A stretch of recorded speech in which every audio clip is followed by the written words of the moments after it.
¿Les parece si oramos antes de empezar? Gracias, Señor, por esta tarde. Gracias por tu palabra, que es viva y eficaz, que es suficiente, Señor, para todo lo que necesitamos, Señor. Y te suplicamos, Señor, que nos ayudes a dejar toda preocupación, toda temores, toda ansiedad, todas preguntas ahí fuera, y que podamos realmente escuchar tu voz y estar sensibles a ella. Que tú puedas hablarnos en esta mañana, que tú puedas ser el que sea glorificado. Te ruego por cada mujer presente. Sé que no es un azar que estemos las que estemos, Señor, y te rogamos por las que no están, Señor, que tú puedas cuidarlas. Te pongo esta tarde entre tus manos, en el nombre del Señor Jesús. Amén. La paciencia.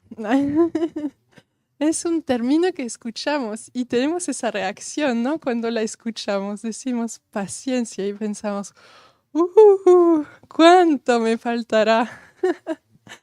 Y pensamos, estoy un poco mal, ¿no? ¿Y la realidad qué es? La realidad es que no nos gusta esperar. Esa es la realidad. Y la vemos reflejada en nuestra sociedad. Una sociedad consumista donde se quiere todo pronto, todo ya, ¿sí? Por ejemplo, se prefiere las recetas en microondas, en las tazas, que en el horno. 2 minutos y tienes tu tortita, ¿no? Un milagro, ¿no? Se sigue las dietas milagrosas que te prometan que con tantas pastillas en 15 días bajaste 15 kilos. Invento, pero se te propone soluciones mágicas, ¿no? Digo mágicas por lo pronto que son, sin mucho esfuerzo. Te dan 3 pasos para 5 maneras para llegar a... ¿Sí? Nuestro mundo está lleno de eso, ¿no? Queremos todo ya, ahora. Sí, pero esa impaciencia que vemos en nuestro corazón es el reflejo del pecado que está en él. La realidad es que desde que nacemos somos sometidas al tiempo que pasa. Tenemos que esperar. Hay cosas que no van a suceder si no se espera. Esperamos para crecer. Tenemos que esperar para crecer. Esperamos el colectivo. Esperamos un turno. Esperamos la llegada de un bebé. Todo el tiempo esperamos. Y no nos gusta, pero todo el tiempo esperamos. Somos criaturas con un tiempo de vida limitado, obligadas a someterse a la espera y el tiempo que pasa. Y Dios, en su infinita sabiduría y bondad, quiso que así fuera. ¿Sí? Él lo diseñó así. Él quiso que esperemos, que aprendamos a ser pacientes. ¿Por qué quiso Dios revelarse como un Dios paciente en su palabra? ¿Por qué es importante eso para Dios? No hay azar para Dios. Todo lo que Él pone en su palabra lo hace con un propósito. Y cómo el hecho de conocer que Dios es paciente impacta mi vida. Y eso lo vamos a estudiar esta tarde. Y vamos a juntas estudiar un pasaje en la segunda carta de Pedro, capítulo 3, versículos 8 a 18. Así, si quieren abrir sus Biblias, así están ya en el buen lugar. Si se acuerdan, la segunda carta de Pedro la tuvimos de devocional hace algún tiempo. Así por ahí se quedó todavía un poco fresco lo que fuimos viendo y leyendo y estudiando. Es la segunda carta que escribe Pedro y se deduce que esa fue escrita un poco antes de su muerte, ¿sí? La tradición cree que Pedro murió en Roma durante las persecuciones en el tiempo que Nerón era el César, ¿sí? Y en ese tiempo Nerón era muy, muy malo. Él hacía de los cristianos antorchas vivas para iluminar su jardín. Así fue un tiempo de persecución muy fuerte. Y se cree la tradición que Pedro murió en ese tiempo, ¿sí? Está esa carta escrita a las mismas personas que la primera carta. Primera de Pedro 1, versículo 1 dice: Pedro, apóstol de Jesucristo, a los expatriados de la dispersión en el Ponto, Galacia, Capadocia, Asia y Bitinia, ¿sí? Es decir, que está escrita a los creyentes de Asia Menor, de las iglesias de Asia Menor. Es una carta circular, ¿sí? Es una carta que se leía en una iglesia y después se iba pasando a las otras iglesias, ¿sí? Y bueno, como ya les fue diciendo, es un tiempo de mucha persecución, aún donde están ellos, ¿sí? Así es algo que nosotras no conocemos. Apenas sí podemos entender cuando tenemos noticias de Miguel desde Franja de Gaza, ¿sí? Donde ahí los cristianos son perseguidos. Nosotras no conocemos la persecución o a nivel muy leve, ¿sí? En algunos ámbitos. Pero nosotros tenemos libertad de llevar una Biblia, libertad de dar un folleto, de hablar de Dios a mi vecino, sin arriesgar nada, sino un no. Sí, pero nada grave. En esa época se podía arriesgar la muerte, se podía perder un trabajo, se pasaba hambre por ser creyente, se separaban familias, quedaban huérfanos y tantas otras cosas, ¿sí? Era un tiempo difícil. Pedro en su carta les anima a perseverar bajo las pruebas y también les advierte, les anima a resistir a los falsos maestros. Y ahí llegamos a nuestro pasaje, al versículo 8 del capítulo 3. No sé si alguien quiera leer fuerte, del 8 al 18. 1000 años y 1000 años como un día. El Señor no retarda su promesa según algunos la tienen por tardanza, sino que es paciente para con nosotros, no queriendo que ninguno perezca, sino que todos procedan al arrepentimiento. El día del Señor vendrá como ladrón en la noche, en el cual los cielos pasarán con gran estruendo y los elementos ardiendo serán deshechos y la tierra y las obras que en ella hay serán quemadas. Puesto que todas estas cosas han de ser deshechas, ¿cómo no debéis vosotros andar en santa y piadosa manera de vivir, esperando y apresurándoos para la venida del día de Dios, en el cual los cielos, encendiéndose, serán deshechos y los elementos, siendo quemados, se extinguirán? Pero nosotros esperamos, según sus promesas, cielos nuevos y tierra nueva, en los cuales mora la justicia.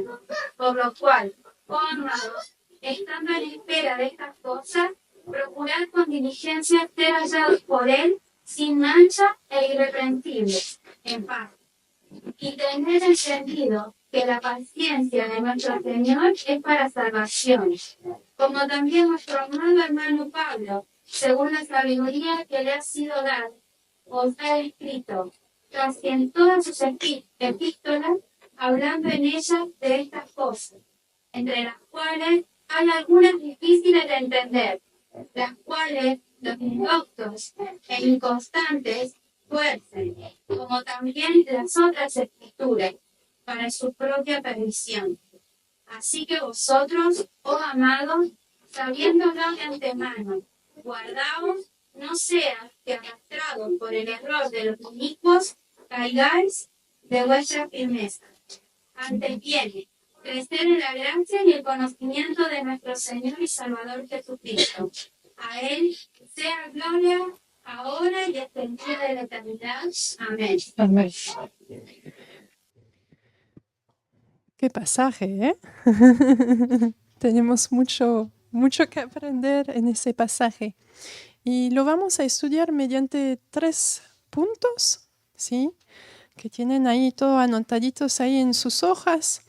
Ahí pueden ir siguiendo, pueden añadir cosas y escribir. Les animo a que puedan escribir y realmente marcar lo que Dios quiere poner en evidencia. ¿Sí? Vamos a ver 3 puntos entonces. La paciencia del Señor se evidencia en su deseo de salvación al perdido mientras esperamos su venida. La paciencia del Señor nos empuja a vivir de una manera piadosa mientras esperamos su venida. Y la paciencia del Señor nos empuja a avanzar firmes, creciendo en conocerle mientras esperamos su venida. Es un tema redundante en todo ese pasaje, la paciencia. Y también se repite muchas veces el hecho que tenemos que esperar nosotros, esperar sus promesas, esperar su venida. Y es un ida y vuelta, ¿no? Por eso la paciencia del Señor mientras esperamos su venida. Vamos a empezar entonces con el primer punto. La paciencia de Dios se evidencia en su deseo de salvación al perdido mientras esperamos su venida, ¿sí? Y eso lo vamos a ver del versículo 8 al versículo 10. Empieza con: mas, oh amados, no ignoréis esto. Pedro les llama amados. Y no se llama a cualquier persona amados. Se llama a personas que son profundamente amadas y apreciadas. Habla de una relación íntima, de una confianza, ¿sí? Sin duda alguna sabemos que hablaba a hermanos en la fe, a creyentes. Pedro les va a dar una orden y es: no ignoréis esto. Este ignorar habla del hecho de pasar por alto, de no darle importancia. Y él les pide que no pasen por alto, que le den toda la importancia a esto que va a seguir, que es que para con el Señor un día es como 1000 años y 1000 años como un día. Ahí voy a hacer una paréntesis, ¿sí? Nos preguntamos tú y yo, ¿por qué Pedro está hablando de eso? ¿Cómo vino este tema hasta acá?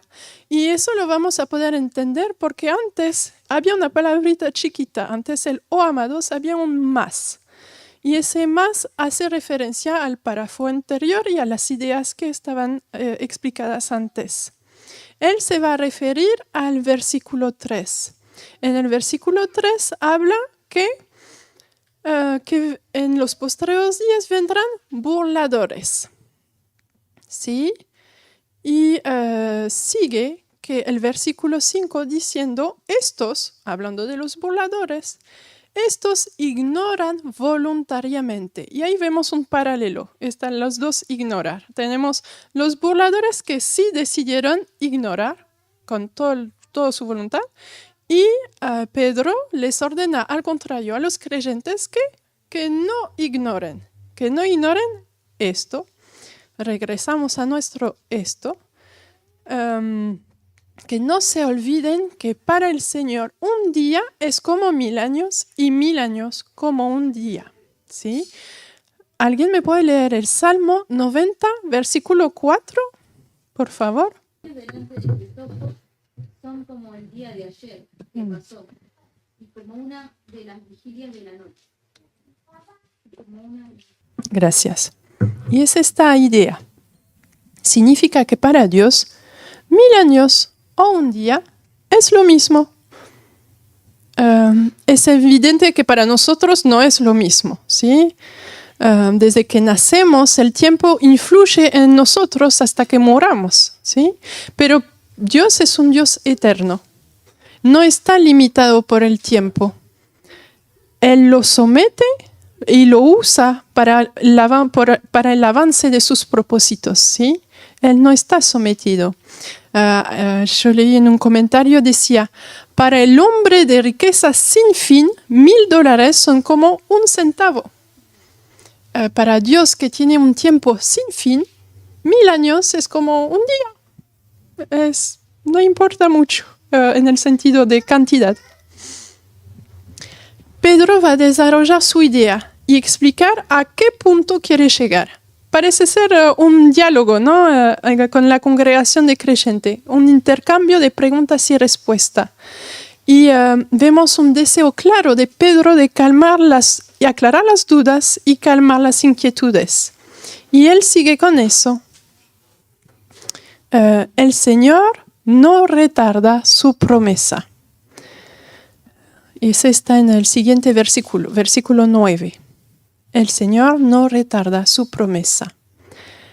Para entender de qué promesa está hablando, necesitamos ir al versículo 4.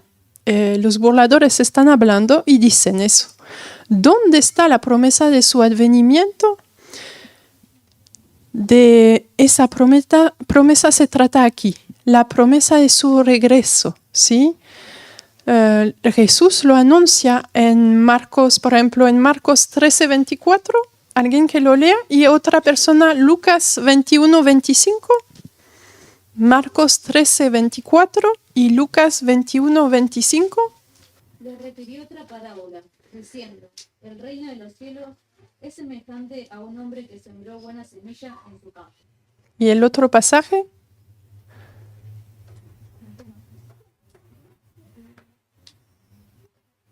Marcos, sí, Lucas 21:25. Bueno, ahí les debo el versículo, ¿no? Pero bueno, Jesús habló y prometió que Él iba a volver, ¿sí? Que Él iba a volver una segunda vez. Y sabemos que esa segunda venida de Cristo iba a ser no para servir y dar su vida en rescate, como Él lo hizo la primera vez, sino más bien para juzgar, ¿sí? Y vemos esos burladores que al contrario que ellos te están diciendo, ¿dónde está eso que prometió Jesús? Él dijo que iba a regresar, pero ya pasaron ¿cuántos años desde que Él murió y resucitó? Y los apóstoles ya se están muriendo. ¿Dónde está el regreso del Señor? ¿Dónde está ese regreso que tanto se habló? Y eso están diciendo los burladores. Pero Pedro afirma eso, saca las dudas, ¿no? Y dice que el Señor no retarda su promesa. Alguien está tarde cuando hay un horario que cumplir. Llegas a las 3:30 en vez de las 3, por ejemplo. No cumpliste un horario. Pero Dios no dio ningún horario que iba a cumplir. No dijo Cristo va a regresar en 2050. No dio fecha ni horario. Dijo que va a regresar. Dios no está tarde. Dios no se equivoca. Hebreos 10:37 dice eso. Porque aún un poquito el que ha de venir vendrá y no tardará. ¿Sí? Él no está tarde. No está lento en cumplirla. No es una negligencia o una equivocación. Él no se durmió, no se olvidó. Pensándolo nosotras parece algo obvio. Primeramente porque sabemos que Dios es Dios perfecto, en el cual no hay sombra de variación, no hay pecado. Si Él fuera negligente o lento, significaría que es pecador, que no sería Dios. Pero recordamos el contexto de esos primeros creyentes. Ellos no tenían a su mano toda la Biblia completa como nosotras la tenemos hoy en día. Ellos tenían las cartas que circulaban, así como la de Pedro, y tenían el Antiguo Testamento, pero no tenían así como nosotras, ¿sí? Es un lujo para nosotras poder tener todo a mano, ¿sí? Con tanta facilidad, en cada momento al alcance para recurrir a ella. En más, ellos vivían en un contexto de persecución y de nuevos aprendizajes. Nosotros hoy en día beneficiamos de siglos de creyentes como vimos en la escuela dominical, en la historia de la iglesia, de creyentes que fueron afirmando convicciones, afirmando doctrinas, ¿sí? Y beneficiamos de todo eso. Ellos eran tiempos donde la iglesia empezaba. nosotros hoy en día tenemos un camino al cual podemos seguir, ¿no? Así había muchas dudas, preguntas e ignorancia. Por eso Pedro afirma y aclara, el Señor no retarda su promesa. A Dios no se le escapó. Como sigue, y también el versículo es, según algunos, la tienen por tardanza. Está hablando de esos mismos burladores que están diciendo, bueno, Cristo no está regresando, está tarde. La tardanza es eso, es llegar tarde, es alguna negligencia, ¿no? Es una lentitud. Y Pedro repite una vez más ese concepto de retarda. Y bueno, cuando algo se repite es que hay que prestar atención, ¿no? Así, ahí Él nos da la razón y nos va a explicar por qué Dios no está tarde, como algunos están diciendo. Les está diciendo, no teman. Mira, esa es la razón. Él no está tarde, sino que es paciente para con nosotros. ¡Wow! Y ahí llegamos, ahí estamos. Ese es lo que venimos a estudiar hoy. Un Dios paciente. Es el porqué de la espera. Cristo aún no regresa porque es paciente para con nosotros. Paciente habla de alguien que se controla, que aguarda y espera el momento perfecto. ¿Sí?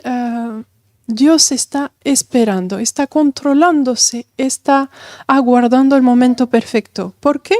No queriendo que ninguno perezca, sino que todos procedan al arrepentimiento. Su voluntad es que ninguno muera. No habla de la muerte física, por la cual pasamos todos, sino de la muerte espiritual. Efesios 2:1 nos dice que Él os dio vida cuando estabais muertos en vuestros delitos y pecados. Romanos 3:23 nos dice porque todos pecaron y están destituidos o separados de la gloria de Dios. Y Romanos 6:23 dice que la paga del pecado es muerte. La realidad es que todos desde que el día que nacimos somos ante Dios pecadores. Le hemos todos de alguna forma desobedecido, que sea mintiendo, dando una verdad de a medias, o exagerando, o mintiendo, que sea robando un caramelito, una cosa más grande, un poco de tiempo por acá o por allá, que sea enojándome. Cristo dice que el hecho de tener ira contra mi hermano es como si lo hubiera matado en mi corazón. Santiago va aún más lejos, nos dice que aún lo bueno que no hacemos le es pecado. No se necesita haber hecho algo grande, pero con solo haber hecho un pecado, eso hace de nosotros pecadores ante Dios. Y Dios no quiere que nos quedemos así, separados de Él por nuestros pecados, muertos espiritualmente, sin poder lograr relacionarnos con Él.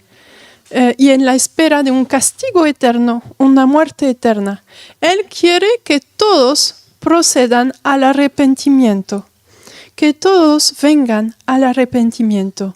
Arrepentimiento habla de que estoy yendo por un camino y es un mal camino.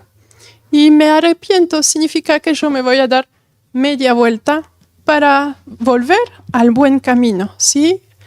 Eso es un arrepentimiento, es una media vuelta, totalmente. Dejo mi mal camino y retomo el buen camino.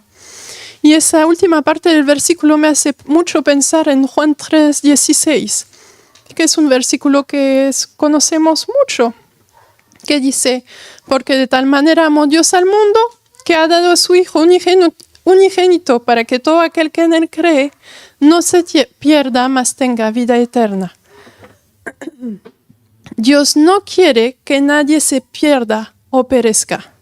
Dios nos ama y pacientemente Él aguarda, retiene su ira, el castigo que ha de venir sobre los pecadores. para que todos procedan al arrepentimiento, para que tengamos vida eterna mediante su Hijo Jesucristo y su sacrificio sobre la cruz. La paga del pecado es muerte, y nuestro pecado exige que alguien muera y pague por los pecados. Y Cristo lo hizo. Murió sobre la cruz, el justo por los injustos. Derramó su sangre para limpiar nuestros pecados y al tercer día resucitó y nos puede dar vida eterna. Pero esa salvación es dada solamente al que cree, como dice el versículo de Juan. El que cree en Cristo y en su sacrificio. ¿Sí? Que Él le puede salvar, que Cristo me puede salvar. Y en ese momento tiene vida eterna y puede arrepentirse. Si hoy esas últimas palabras resuenan en tu corazón, si hoy no estás seguro de lo que pasaría después de tu muerte o lo dudas, te animo que al final de la reunión puedas acercarte a alguien y aclarar tus dudas y que no te vayas hacia casa, ¿sí? Y hacer tus preguntas. ¿Por qué? Porque es una decisión urgente, es una decisión vital, aun si no lo parece como tal. La verdad es que no sabemos cuánto tiempo estaremos acá o cuándo hemos de morir. Pero una cosa más ignoramos y está en el versículo 10. Dice, pero el día del Señor vendrá como ladrón en la noche. Pedro hace como un contraste. Cierto, Dios es paciente y está esperando, pero no se equivoquen. Hay algo seguro y es la segunda venida de Cristo. Es un regreso que llegará como ladrón en la noche. Y es una comparación bastante clara, ¿no? Bastante gráfica. La idea principal que quiere pasar es que, a la verdad, cuando dormimos, no sabemos a qué hora ha de llegar el ladrón. Si lo supiéramos, estaríamos preparados. Y es la misma idea. Apocalipsis 3:3, no sé si alguien lo quiera leer. Acuérdate, pues, de lo que has percibido y oído, y guárdalo, y arrepiéntete. Pues, si no velas, vendrá sobre ti como ladrón, y no sabrás a qué hora vendré sobre ti. Lucas 12:39 dice, pero sabed esto, que si supiese el padre de familia a qué hora el ladrón había de venir, velaría ciertamente y no dejaría minar su casa. No sabemos cuándo, puede ser hoy, puede ser mañana, en un año o más.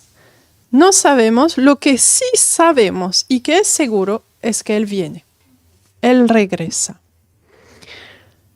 Y vemos que en ese día, en ese regreso, ¿qué va a pasar? Dice, continúa el versículo 10, en el cual los cielos pasarán con grande estruendo, los elementos ardiendo serán deshechos, y la tierra y las obras que en ella hay serán quemadas. Cuando Cristo vendrá, habrá un impacto sobre todo lo que vemos. Quiero que te hagas la imagen en la cabeza. Habla de los cielos, los elementos, la tierra y las obras que en ella hay. Los cielos, ahí, lo que ves, todo desaparece con un gran ruido. Los elementos, es decir, todo lo que constituye el mundo material, la tierra, aire, fuego, agua, todas las sustancias van a estar quemando y se van a desintegrar. Como si el mundo fuera una torta y desintegrar significa que todos los elementos que componían esa torta son separados, ¿sí? De vuelta. Y la tierra y todo lo que fue hecho en ella, todo lo que vemos va a ser quemado, consumido, ¿sí? No va a quedar nada. Esa misma descripción la repite casi igualita en el versículo 12. Dice, en el día de Dios, la venida del día de Dios, en el cual los cielos encendiéndose serán deshechos y los elementos siendo quemados se fundirán. ¿Sí? Es la misma idea. No va a quedar nada. ¿Sí? Vimos que la paciencia de Dios se evidencia en su deseo de salvación al perdido mientras esperamos su venida. Pero también la paciencia del Señor nos empuja a vivir de una manera piadosa mientras esperamos su venida. Y ahí vamos al versículo 11. Dice, puesto que todas estas cosas han de ser desechas.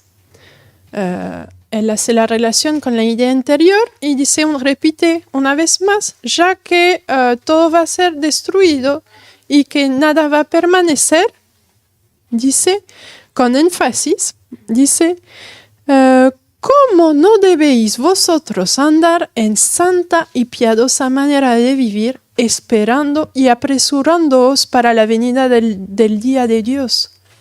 Es algo exclamativo. Sabiendo eso, que todo eso va a pasar, ¿cómo no pueden vivir de esta manera? Es importante, es necesario que andemos, que vivamos de una manera santa y piadosa. Santa, alejados del pecado. Piadosa, viviendo y practicando lo que creemos. No es la primera vez que Pedro habla de nuestra manera de vivir.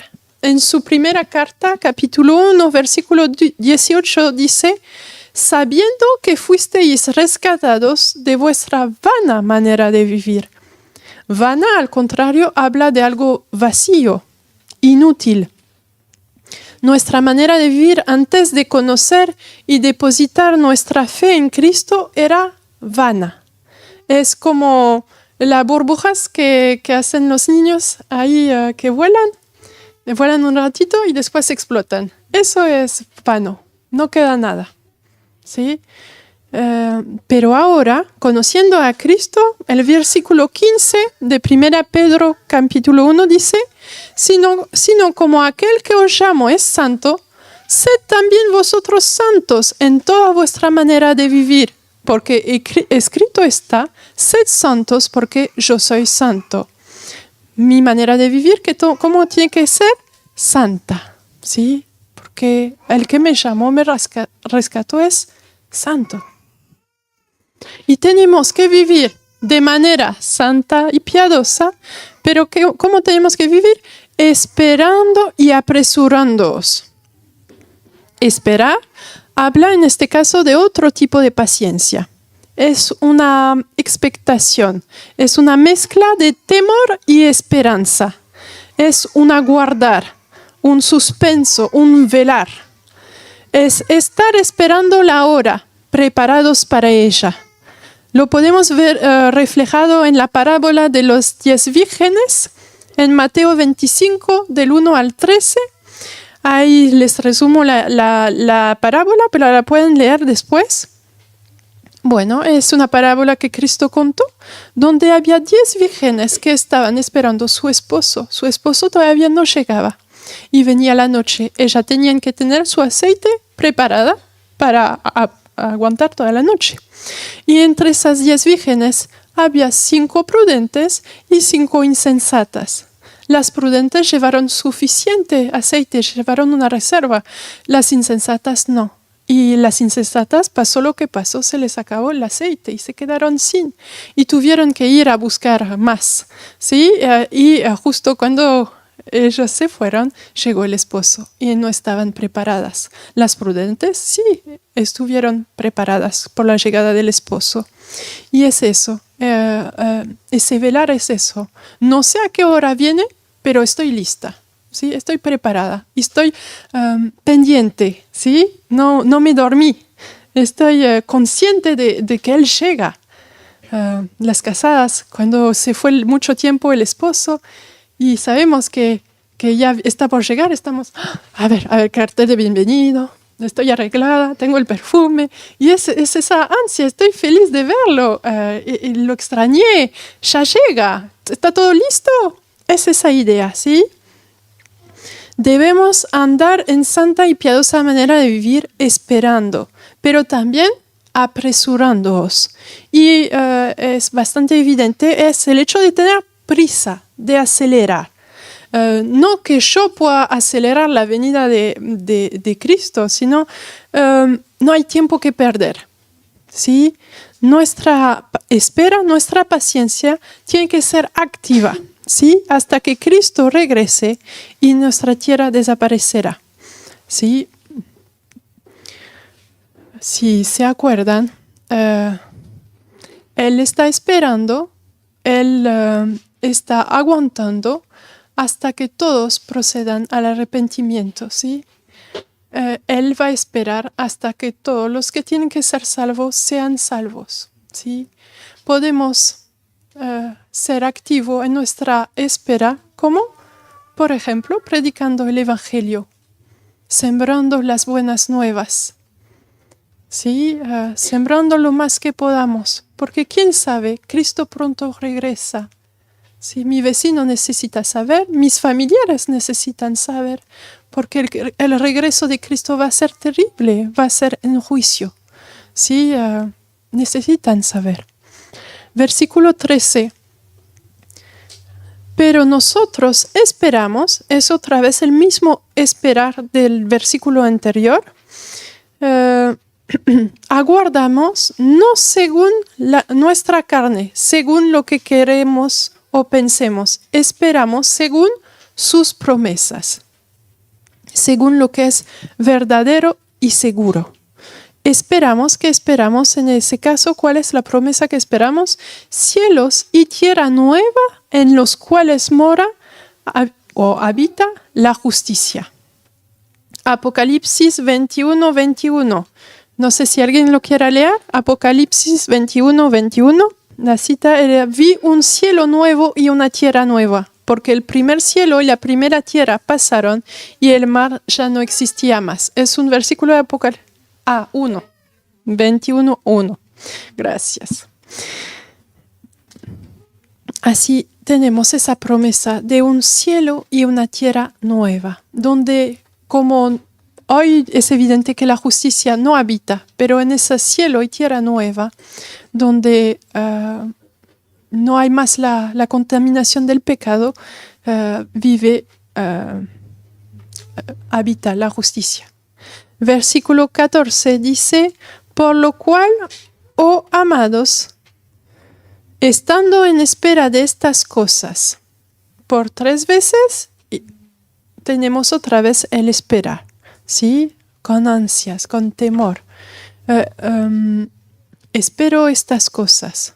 Velamos, aguardemos su regreso, aguardemos ese cielo y tierra nuevas.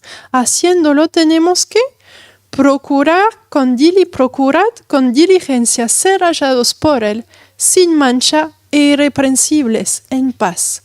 Es una orden. Procurad. ¿Sí? A Pedro nos ordena ser diligente. Nos ordena hacer lo mayor y mejor posible para poder ser hallados por Cristo, para poder ser encontrados por Él, sin mancha, irreprensible, en paz. Sin mancha habla de moralmente puro, limpio. Irreprensible habla de sin culpa, sin tacha. Es como ahí la comparación de una taza que tiene una orejita para poder agarrarla. Bueno, nosotras no tenemos que tener orejitas para agarrarnos. Satanás no tiene de qué poder acusarnos, ¿sí? Estamos sin orejitas, ¿sí? Sin irreprensibles, sin nada de qué ser acusados. Y finalmente en paz. Y lo importante acá es estar en paz con Dios, ¿sí? Filipenses 1:10, que alguien busque Filipenses 1:10. Otra primera de Tesalonicenses 3:13 y otra primera de Tesalonicenses 5:23. Gracias. Sinceros y irreprensibles para el día de Cristo. Primera de Tesalonicenses 3:13. Para que sean afirmados vuestros corazones, irreprensibles en santidad delante de Dios nuestro Padre, en la venida de nuestro Señor Jesucristo con todos sus santos. Irreprensibles en santidad para la venida de Cristo. ¿Sí? 5:23. Paz os santifique por completo, y todo vuestro ser, espíritu, alma y cuerpo sea guardado irreprensible para la venida de nuestro Señor Jesucristo. Guardados irreprensibles para la venida de Jesucristo, ¿sí? de la misma idea. Así como Pedro ordena que nos esforcemos en el versículo 15, ordena también que tengamos entendido. Tened entendido que la paciencia de nuestro Señor es para salvación. Y ese tener entendido es que consideremos, ¿sí?, que la paciencia de nuestro Señor es para salvación. Repite una vez más lo que ya vimos en los primeros versículos. Es algo importante, ¿no? Me gustó un comentario y les cito. Esa misma paciencia fue la que hizo posible la salvación del hombre. Si Dios hubiera sido un hombre, ya haría tiempo que con un solo movimiento de su mano hubiera borrado al mundo de la existencia. Pero en su paciencia conlleva los pecados, las insensateces y la desobediencia de los hombres. Sí, Dios es paciente. Sigue el versículo y dice, como también nuestro amado hermano Pablo, según la sabiduría que le ha sido dada, os ha escrito casi en todas sus epístolas, hablando en ellas de estas cosas. Pablo también enseñó lo mismo. Por ejemplo, Romanos 2:4, alguien que lea muy fuerte.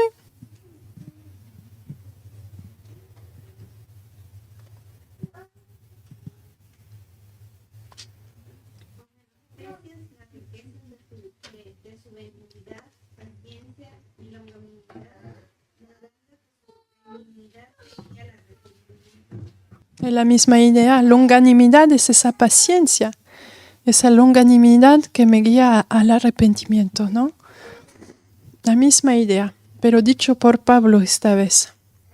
Y lo dice no según su propia sabiduría, sino por la sabiduría que le fue dada, la sabiduría de Dios. Y sigue el versículo y dice, entre las cuales hay algunas difíciles de entender, las cuales los inductos e inconstantes tuercen, como también las otras escrituras para su propia perdición. Todo lo que estuvimos hablando, como el regreso del cielo, o los cielos y la tierra nueva, o aún la salvación por gracia, ¿sí? Todas esas cosas que para nosotros son lógicas, para alguien que no conoce a Cristo, eso suena como una locura, ¿sí? Como algo sin sentido.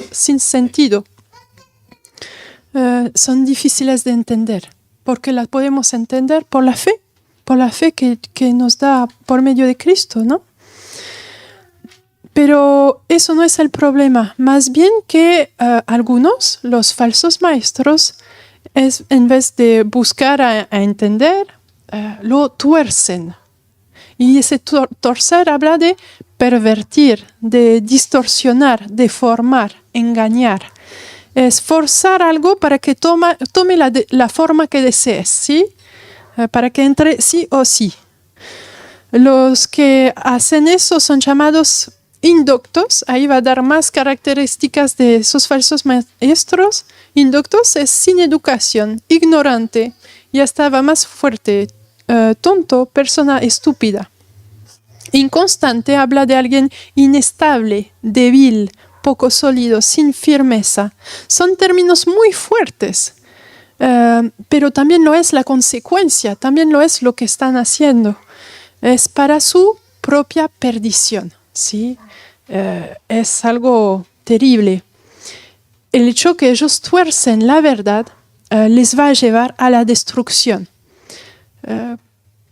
Ellos se alejan de la verdad y cada vez más tienen menos oportunidad de entenderla, de que el Evangelio pueda llegar a su corazón, y hacen que otros también tropecen y no entiendan la verdad. ¿Sí? Es algo grave.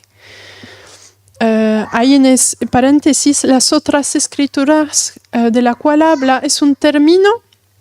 Bueno, escritura era un término para referirse al Antiguo Testamento, y otras habla de la misma clase. Está hablando de que esa carta como el Antiguo Testamento, bueno, son lo mismo, son palabra de Dios, ¿sí? Hay cosas también en el Antiguo Testamento que son difíciles de entender y que ellos pueden llegar a torcer. Pero versículo 17 sigue. Así que nosotros, oh amados, sabiéndolo de antemano, en consecuencia, ya que sabemos todo eso con anticipación, sabemos que hay un peligro, que hay falsos maestros que tuercen la verdad. Lo sabemos. Entonces no tenemos excusa. No hay excusa para nosotros porque sabemos el peligro. Entonces la orden de Pedro es guardaos. Tenemos que estar alerta. Tenemos que tener cuidado. No sea que arrastrados por el error de los inicuos, y otra vez hablando de los falsos maestros, tenemos que cuidarnos de no ser descaminados, sacados del camino, descarriados por el engaño de esos inicuos. Guardaos, no sea que caigáis de vuestra firmeza, no sea que tropecemos y perdemos ese lugar seguro, esa estabilidad que nos da una doctrina sana, ¿no? Esa fe apoyada en la verdad, ¿sí? Si no creemos más en una verdad, tropecemos, ¿sí? Nos alejamos. No solamente Pedro nos advierte de los peligros y ordena en consecuencia a que podemos mantenernos alerta, sino que también nos ordena a poder crecer. Último versículo. Antes bien, creced en la gracia y en el conocimiento de nuestro Señor y Salvador Jesucristo. Es una orden, otra vez. Y dice crecer. Crecer es un aumento de tamaño. ¿Sí? Y lo que me gusta en ese es que es un aumento de tamaño hasta el colmo, como hasta lo que más se pueda. ¿Sí? Tenemos que crecer. Hasta que muramos tenemos que crecer, porque tenemos que llegar al colmo. Lo más que se puede. Y eso tenemos que hacer en la gracia y en el conocimiento de nuestro Señor Jesucristo. Crecer en el conocimiento de Jesucristo me parece bastante fácil de entender. Conocimiento no es una recopilación de datos o información. No es que más sé, mejor es. No, sino que habla de un conocimiento íntimo, de una relación amorosa con Cristo. ¿Sí? Y en ese caso puedo crecer en la gracia. La gracia de Dios la tengo. Me fue dada, me es dada cada día. No es algo que yo pueda influir. Pero sí el conocimiento que tenga de Dios puede influir en cómo yo pueda identificarla, pueda disfrutarla, ser más consciente de ella. ¿Sí? Entonces, para concluir, vamos a concluir un poco todo ese viaje flash por segunda de Pedro. La paciencia de Dios se evidencia en su deseo de salvación al perdido mientras esperamos su venida. ¿Sí? Dios no llega tarde, no está tarde, sino que se está aguardando. ¿Aguardando por qué? Porque quiere que todos sean salvos y procedan al arrepentimiento. ¿Sí? La paciencia del Señor nos empuja a vivir de una manera piadosa mientras esperamos su venida.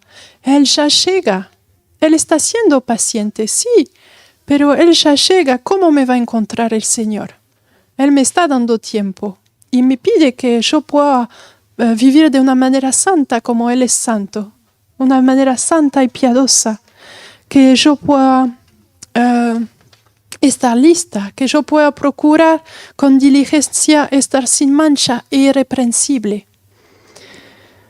La paciencia del Señor nos empuja a avanzar firmes, creciendo en conocerle mientras esperamos su venida.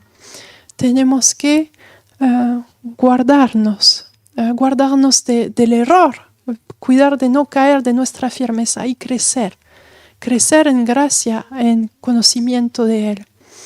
Y yo les pregunto, ¿cómo impacta el hecho que yo sepa de esa paciencia de Dios? ¿Cómo eso impacta en mi relación con Él? ¿Sí? Él me pide que yo pueda vivir de una manera santa y piadosa. ¿Sí? toda mi manera de vivir es santa y piadosa? ¿Hay alguna orejita por ahí del cual yo pueda ser acusada? ¿Hay algo que cambiar? Si Cristo viene ya, porque así tendría que vivir. Cristo viene ya, ¿cómo me va a encontrar? Como la paciencia de Dios impacta mi relación con mis hermanos. Dios aguardó ya más de 2000 años. Soportó los pecados, soportó todo lo que el hombre está diciendo y jactándose. Está soportando todo eso por amor y por salvar, por amor a nosotros. ¿Cómo estoy siendo paciente para con mis hermanos? Para con a veces el pecado de otro hermano. ¿Qué tipo de amor estoy mostrando?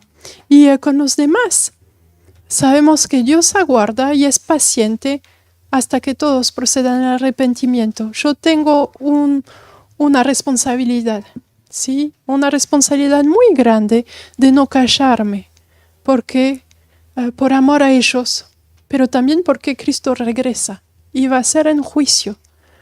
Juicio de nosotros, de nuestras obras que van a pasar por el fuego, pero también juicio de los que no creyeron. ¿Sí? Así les animo a que podamos pensar en todo eso y meditar y ser prácticas en vivirlos. ¿Sí? Gracias.